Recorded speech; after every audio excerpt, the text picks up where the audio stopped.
Okay, so today a homeless dude snuck into the apartment building, and it's not really dangerous. A lot of times we don't see homeless people as being dangerous, but some of them are. I wouldn't say that he is. So I've heard he's been around here for a while, and he's snuck into the building a few other times, but.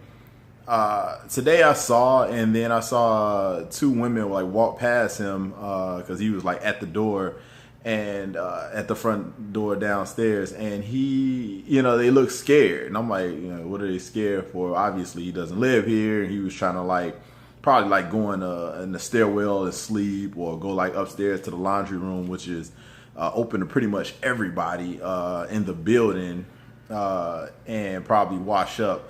But for whatever reason, he was on the third floor, which is my floor, and women live on my floor. Everybody know I have like a super soft spot for like old women, and I have like a almost like 80-something-year-old woman who lives like right down the hall, and right next to where the stairwell is, which means if he's there. It's possible, I don't know who he is. It's possible that he could be waiting to rob somebody, or break into somebody's place. I heard they had break-ins here before also. So however, he got into the first gate, and then the women who were leaving the building actually kind of let him in a way, and he just kind of walked. He stayed at the door for a little while. I was watching him. I wanted to see what he's going to do. So he was standing at the door for a little while, and he kept looking around and trying to see who was looking.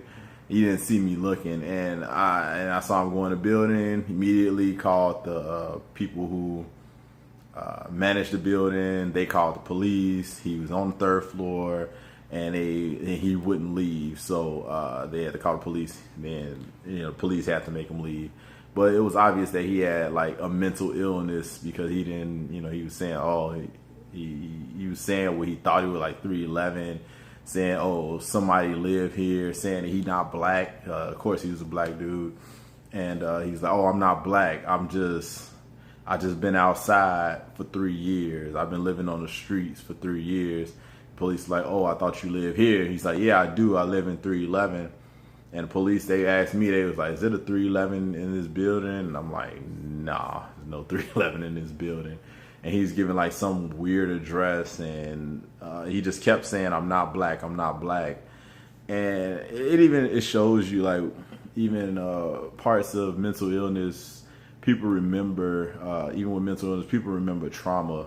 And on top of his mental illness, he probably has some type of trauma. If it was a white cop and then a black cop, but he, anytime he said that I'm not black, he looked at the white cop, and it showed that there was some type of trauma there with being black. He felt like something was done to him because he was black. Something bad was done to him because he was black, which is possible. It's definitely possible. But the mental illness was also there, and it kind of made me super sad. It put me in a really bad mood, even up until just probably an hour ago. And this happened earlier today around noon, because my brother is kind of the same way. My brother has some type of mental illness to where he's not all right in his head a lot of the times, and it makes him do things that society says that he should not be doing. It makes him look strange and weird, and his mind doesn't work the way that everyone else's does. And I kind of just saw my brother when I was looking at him, and it really made me sad. My brother's in Chicago. I'm in Miami Beach now. And another thing is it's scary living with people like that. My brother, he at one point in time he had a kind of level head, and then you kind of go off the handle when certain things happen. But I would literally be scared to probably live with him now, because I just don't know what he would do. His mental state of mind. I come home and everything would be gone, or I can come home and he'd be done punch holes in the wall. This is all past stuff he's done before. to other people in the family, and just like went completely freaking off the handle. You know, some other stuff I won't even mention. But you know, it's really scary. You gotta really watch out for the people around you. Like these people, a lot of these people in the building, I have no clue who they are, but I'm genuinely concerned for their safety and for their well-being. And you know, the looks, and you can tell that the women, they didn't want to say anything to this guy because, you know, you say something to a guy that's local and you don't know what he's gonna do, he might actually do something to you. So, you know, I just felt like I needed to like tell management, like, yo, like y'all need to get this dude up out the building because he's literally like, he's scaring people. And yeah, that was the experience today. It was probably like 7 cops out there. Like it was crazy. They started putting on black gloves. Like I guess if they had to like take him down, for whatever reason.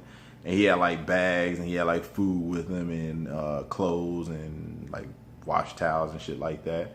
So, you know, it's survival out here, man. And, you know, a lot of people with mental illness, they took him, and I don't know where they took him. I guess they took him to the hospital, whatever.